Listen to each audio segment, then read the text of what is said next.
Welcome back to the Self-Indulgent podcast. I'm your host, Mariah. How are you guys doing? How are things going? I am recording this on December 30th, so this will be the last episode I film before the new year. Thinking about 2025 is really bizarre to me.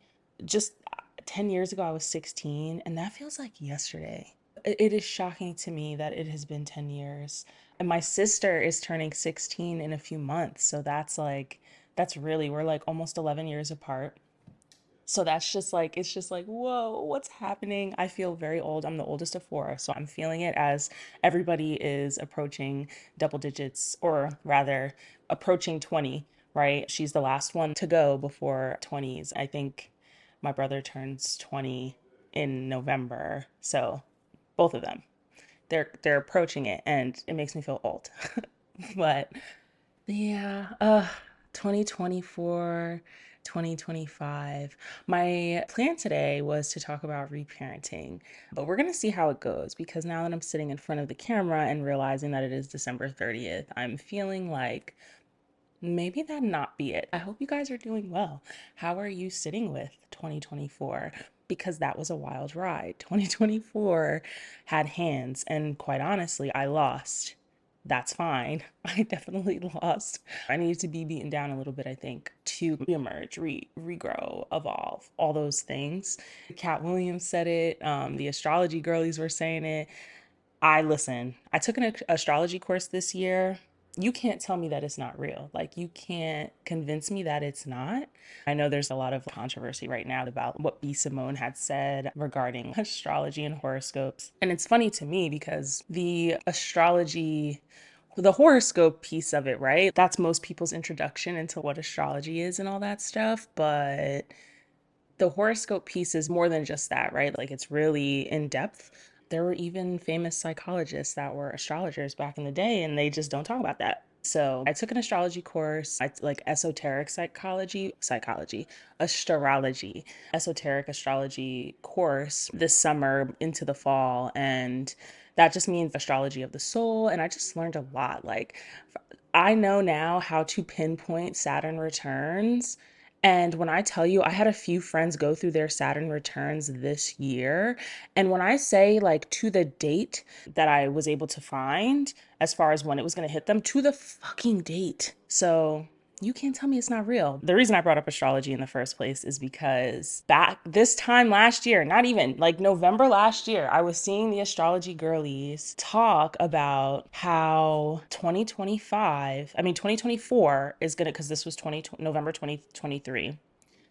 No, the year of 2024 is a year of truths, unmaskings, unveilings. You're gonna have to see yourself. Talk about a year of reflection. Nothing but test and reflection, test and reflection. And then, we got kick in 2024 with Cat Williams on, Shannon Sharp's Club Shay Shay. It just never stopped after that. He started it like, oh, you'll see the truths and all these things. And it sure did. The year of Diddy, the year of Kendrick and Drake, which was probably my favorite parts of the year. Yeah, big year, big year. The astrology girlies are saying that 2025 is really about surrender. It's time to shift. It's time to take everything essentially from 2024, and it's time to move. It's time to pivot. And what's it kind of honestly kind of brings me into the reparenting topic is I was listening, there was this one guy on TikTok who was actually saying that 2025, with this Capricorn new moon actually today, which is so funny, it's on the 30th, and to setting us up for 2025, it's a time to really own the past self, own everything of this year, own what you did, the good stuff too, the things you overcame, the things you stood by, how you survived, and also the bad, where you were stuck, where you had growth edges that you had a hard time moving through and overcoming that maybe you still haven't overcome.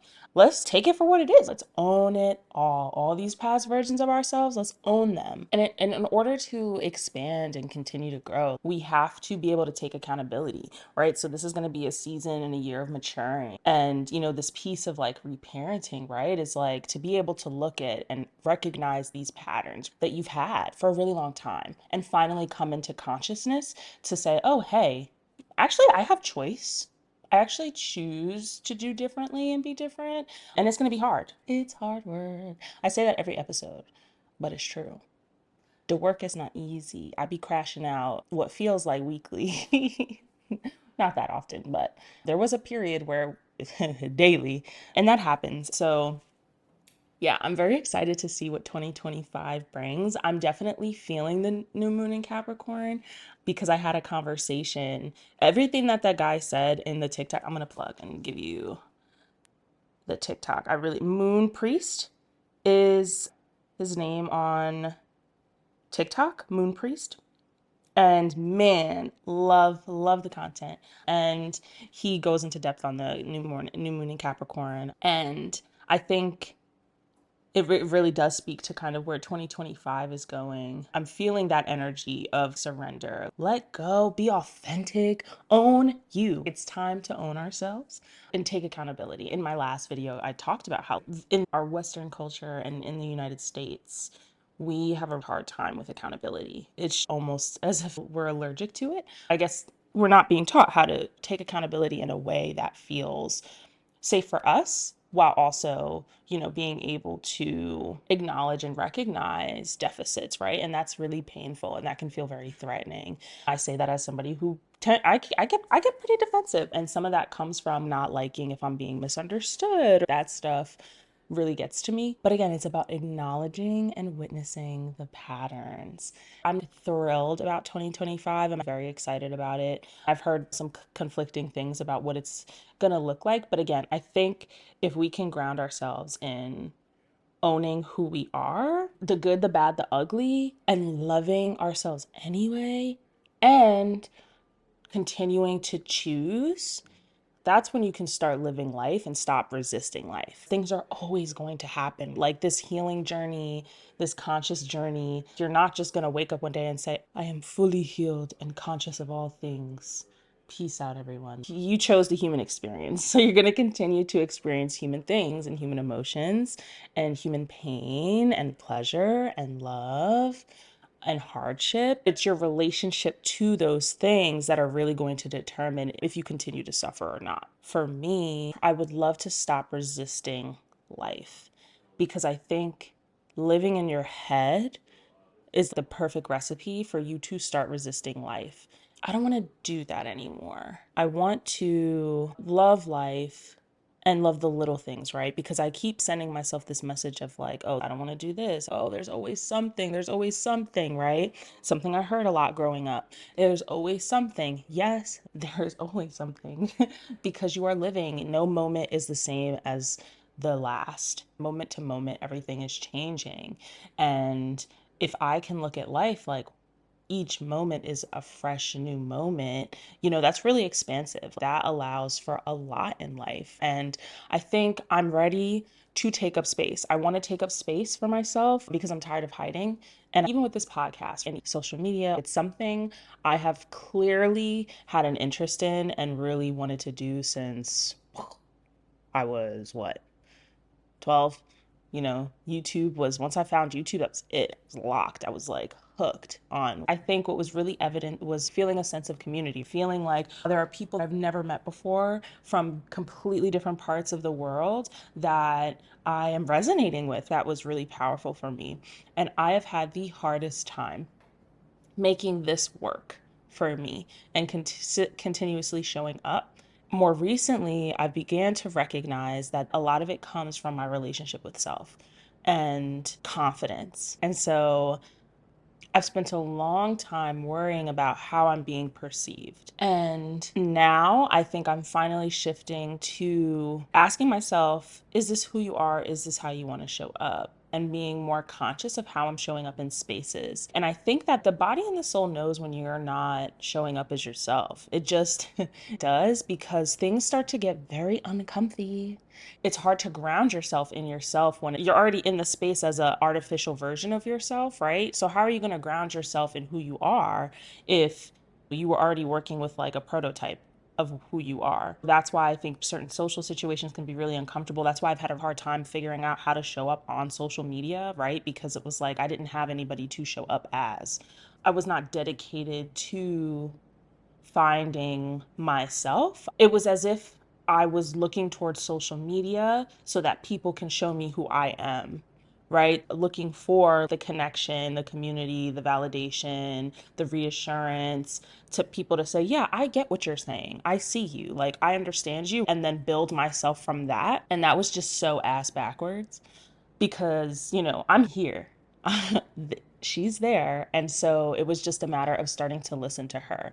And being able to listen to yourself and start to trust yourself is extremely freeing, because it does not matter what I say on here or do on here, because I know what my intention is. I know who I am and what I want to say, or even if I don't always know what I want to say specifically, like this whole, last 15 minutes was literally just me sitting down with the microphone. I actually don't even have my iPad in front of me right now.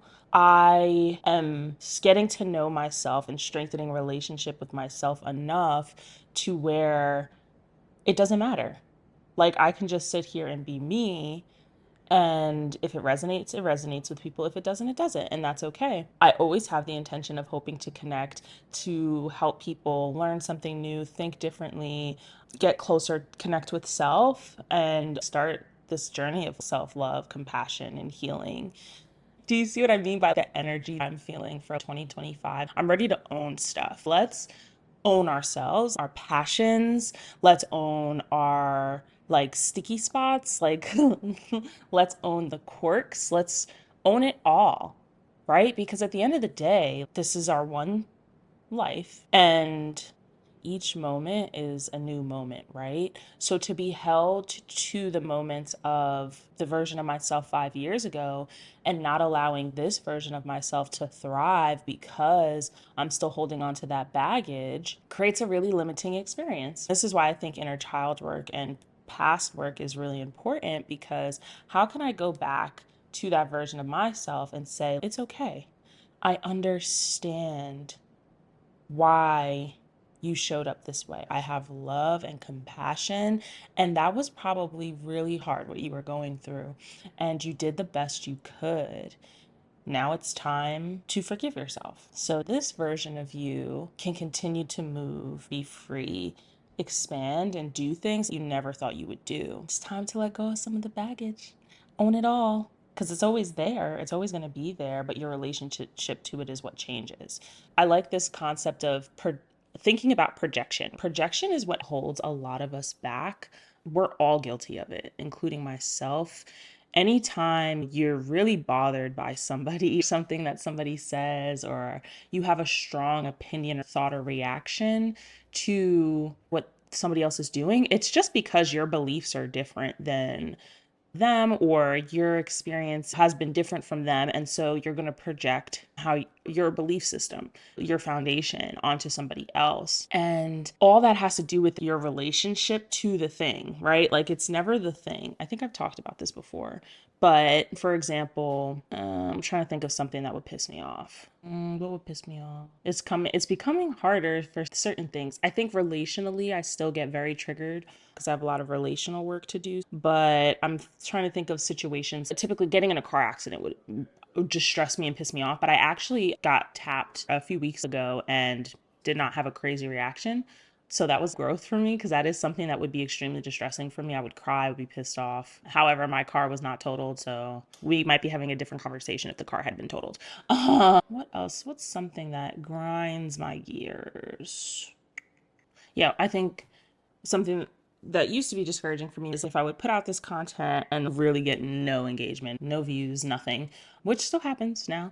But I think why it was so upsetting, right? Because objectively, when you think about it, I put out content, right? I'm still filming, I'm still speaking my truth, I'm still sending messages that I want to send. Okay, so when thinking about the relationship to the thing, what I mean by that is, for example, okay, so in the Spiraling Higher podcast, they use this example of somebody being late and that really triggering somebody. Let's say even if it's 5, 10 minutes late, they're really pissed off about it. When you really think about it, especially in this culture, we've made a really big deal about things like that. But for that person that was late, they don't care. They are not bothered by it. Nothing has changed for them other than if there was a crunch timeline that was affected. But it didn't change anything for them. It didn't change who they are. But when you think about it, the person who was super triggered by being late, they are kind of projecting. And when they're irritated and mad about it, they're, even though nothing happened to them personally, but they're so activated, it is because they have a strong belief about not being late. Likely they experienced something in childhood or in the past where it was a big deal if somebody was late and it was instilled in them that way. So it's actually not even the being late that's the problem. It's the relationship to being late. The other person is detached from it. They don't, okay, like it's not a huge deal for them. And that's how projection works, right? Now, this person can have an attitude with the person that was late. They're projecting their beliefs, how they were raised, and some of the experiences they have that they hold themselves up to. Oftentimes, when we think about it, and especially projection, it has to do with the beliefs that you have about yourself. It is the belief that you have, whatever beliefs you have about yourself, that is coming up in the space. That's when it turns into this idea of like, I would never be late if I was late, this, and this. Usually because of past experiences where it was not okay to be late. It's like the relationship to the thing. It's never the thing, right? Because in reality, when you sit and ask, if I were to go through that process of like, why are you upset that I'm late? Because we were supposed to meet at this time. Okay, but why are you so upset? If there's nothing, I did nothing to you physically, right? Oh, you wasted my time. Are we not going to use the rest of the time that we have? And now we're going to argue about this and take up more time, right? That was a difficult example for me to explain, but I do think it is more about the relationship to the thing. When people talk about detachment, it's like you can still want, money, you could still want a specific car, but what does it mean to not have those things? What are you telling yourself when you don't have those things? That's what we're talking about when we talk about detachment and the attachment to the thing. So this episode has been a little chaotic and all over the place. This is the first episode where I forgot to set an intention for the episode. Maybe that speaks to the all over the placeness of it, because we are working on grounding ourselves in intention. I will shift into the intention that I want to set for the rest of the episode. And so, my intention for this episode, and we're going to talk more about this like owning it, accountability, and reparenting, bringing up stuff from the past, self worth, and why it's important to love those versions of yourself. So, my intentions for this episode is to let go and be present, allow things to flow as they come, speak my truth, help people find love and compassion for themselves. Those are the intentions for the episode.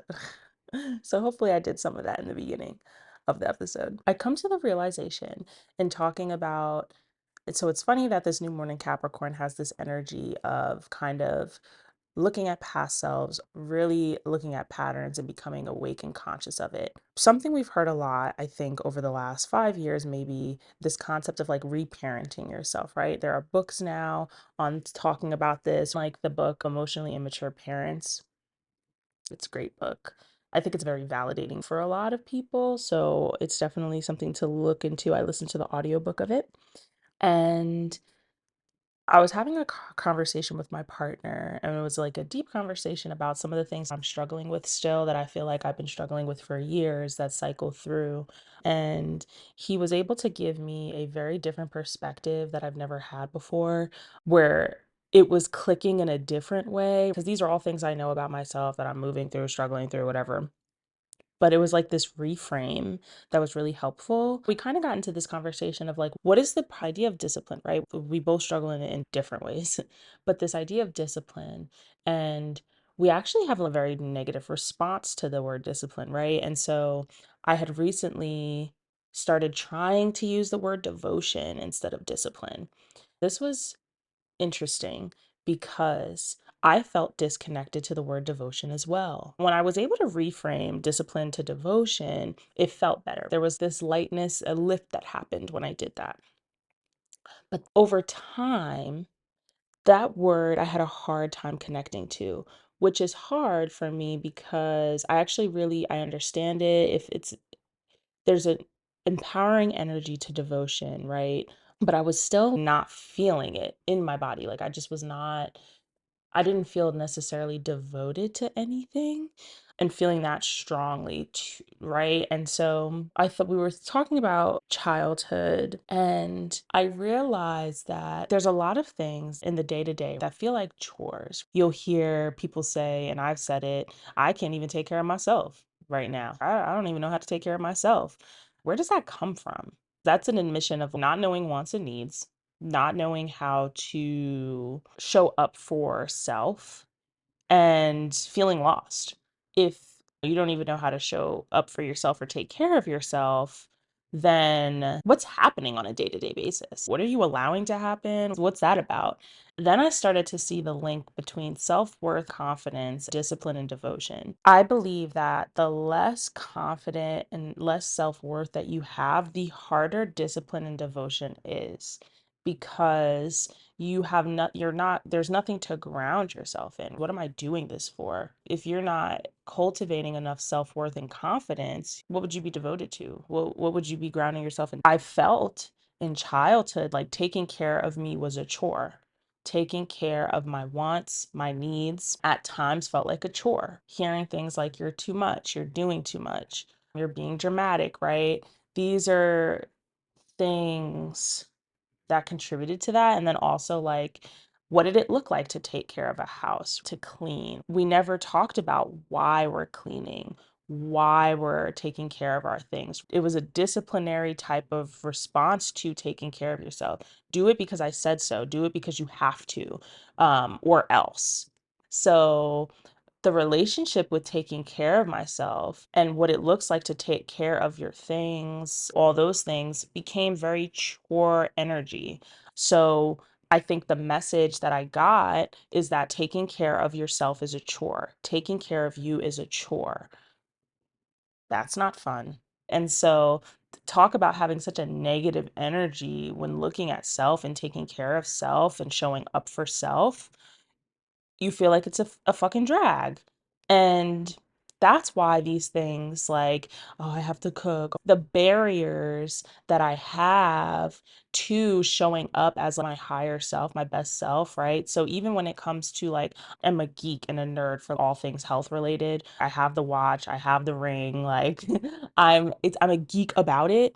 I know all the things. I know a lot about toxins, and I still have a hard time choosing better for myself. And it frustrates the shit out of me, right? And a lot of the frustration and irritation is coming from this misalignment, right? My soul knows differently than the head and the mind and what the mind is doing to self. And I get very weird about it, and it's hard for me to push through, right? So then I do have the moments where it's like, I can't cook, I can't meal prep today. I'm not going to choose, or unconsciously just choosing things that I know that who I am at my core would not want for self. It has to do with that other programming from childhood and about everything feeling like a chore. How nice would it be to be devoted to my health and well-being? Cooking kind of feels like an act of love, right? That's the switch that needs to happen. I'm realizing that's the next phase in this healing journey. That is really important. It is going to be necessary for me to move forward. This is what I meant by this energy of owning it and accountability from earlier, because we often think that we can just sweep things under the rug, right? Sweep it under the rug, don't look at it. Ha, Gotcha. Because it's going to come back. It doesn't matter. You won't even be conscious of it half the time.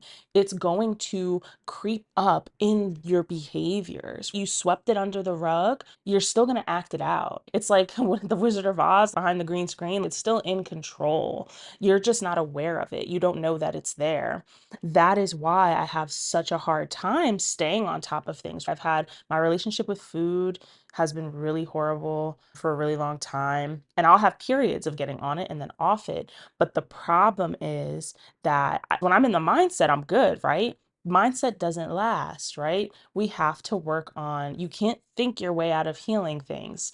There needs to be deeper work done than just like saying, this is why you can't just say, this week, I am not going to eat a single thing with sugar, right? Like that, first of all, that's unrealistic. And second of all, it's not enough, right? Because if that was the case, you would have already made that your lifestyle, but there's more work to be done. We have to find the root. This is what I mean by in my last episode, which you should go back and watch, is getting at the root of the problem. We can't keep putting band-aids on things. Now I'm understanding and more conscious of the root of my problem. My limiting unconscious belief that I've taken years to uncover is that taking care of myself is a chore. That's the belief. And it's sad. I know it is going to take a lot of work to move through and get past and work on. It's going to take a lot because this is something I've been struggling with for a very long time. Now that I understand it and I'm aware of it and conscious of it, it was so obvious because something I used to say when I was in undergrad was, you know, when I'm not okay, because my room is a reflection of that, right? My room is a mess. When I'm not okay, my room is not okay. When I'm a mess inside, my room is a reflection of that. Those are symptoms of it, right? Like that is so clear to me. That's why, right? Because I felt horrible inside. So my room looked horrible. I didn't feel like I was worthy of a clean room whenever I was going through it at the time. Those are all pieces to this puzzle. And then what do I do? So when things look a mess and I'm not showing up in the way that I want to live and choose to live, I beat myself up for it. Because when you're not aligned, you're going to feel discomfort, right? That's the soul, the body telling you, this is not you. You're not in alignment. But we take that discomfort as negativity. And then we take that negativity and we beat up on ourselves about it. Why do I feel this way? As if I've done something wrong. It really spoke volumes to this self-worth piece, right? Because if I feel like taking care of me is a chore, what do I think? Do I think I'm worthy? Doing things for me, taking care of me, owning me, all of that stuff was like, I'm associating it as this chore, this horrible thing, not out of love. That's the problem. None of it is out of love. What does it look like to shift into a space where I'm doing things out of love for self? Even just coming into the awareness piece, when you uncover these limiting unconscious beliefs, these false limiting beliefs, you will feel a shift, right? So once this came into my consciousness and I had to sit with it, because once we started talking about that and that became clear, the way that I got silent in the car when we were talking about it after a while, because I had to sit with it, that next morning, there was a lot of discomfort.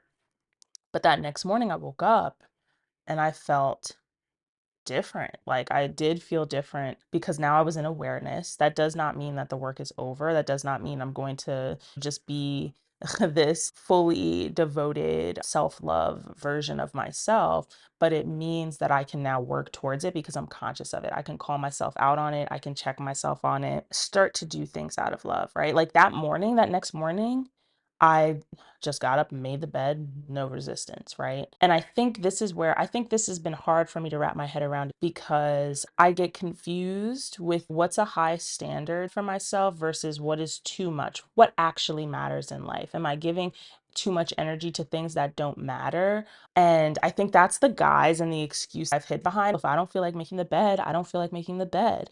That was an excuse. That was to make it more comfortable for myself and finding ways to not take care of myself. Because at the end of the day, it's not a huge deal if you forget to make the bed one day. But really, if we're asking ourselves deeply, like, why do I not want to make the bed? Why do I not want to do this? Why? Because then it turns into why um, don't I want to cook for myself today? Why am I not putting my things away? Why don't I want to get up and just do my skincare? Why am I not doing it before bed? These were ways that I was hiding it from myself, right? Like, this is how I was sweeping things under the rug without dealing with the problem, because there was always discomfort. And I struggled with, like, okay, sometimes you just gotta rest, right? Like, this idea of rest and relax. I don't got it in me tonight, right? There's that. For me, there was a lot of other things there. There was a lot of other things underneath it, because I felt so much resistance doing the things, right? It wasn't like I was just saying, oh, okay, not tonight, I'm tired. No, I felt a lot of resistance doing the things. And then I would feel horrible about it after for not doing the thing. And I was in that negative feedback loop, and it would make me avoidant and procrastinate and not do things. When you feel that strong resistance, there's something there. You got to look further and deeper into it, because it's typically not just, I'm tired tonight, I'll get on it in the morning. There's nothing wrong with taking breaks. How do we look at ourselves deeper and really start asking ourselves why? Like, that's the big thing that we need to start doing, is asking ourselves why we do what we do. Why do I want why do I want a boob job? Why do I want to get healthy? Why do I want the car? Do I want the car because I want the attention? Because the car is not the means for attention. What is your intention behind it? What is your why? We have to start making more conscious choice. We spend too much time making unconscious choices. We got to start asking ourselves why and holding ourselves accountable. This all ties back in with accountability, right? Because we often think 5 years pass and we're like, where did the time go? What happened? I feel like I didn't live. Well, you were choosing to live on autopilot. You were unconscious, like you didn't want to make choice. I think accountability is scary. We don't want to make choice because we realize the power of our life. The way it turns out, we had the power all this time. Like, it was us. We made these choices. Our life looks like this because of us. The universe reflects, right? Like, we have a mirror. Everything that happens in life is kind of like this mirror, because we have the choice and the power to choose how we react, our relationship to things, working on detachment, right? Everything is a mirror. So it's time to start making more conscious choices. A lot of that is going to come from doing the work and getting under that rug and starting to pull things up and dig things up. And I think you'll start to see that happen if you can start to ask yourself, why? Why am I doing this? Why am I doing that? What is my intention? Those types of questions. Okay, I've been rambling for a lot. We're a little unorganized today. It was a little chaotic today. Thank you guys so much for watching. I'm very happy and excited to be back. These last few episodes have been really great, really fun for me. If you have any questions or comments, leave them below. Please give me a 5-star rating if you liked this episode, and follow us on Spotify, Apple Podcast, here on YouTube. Subscribe, share if you felt like this was powerful with somebody who you wanted to hear it with. And I will see you next time. I hope you guys have a wonderful start to 2025, and I will see you in the new year.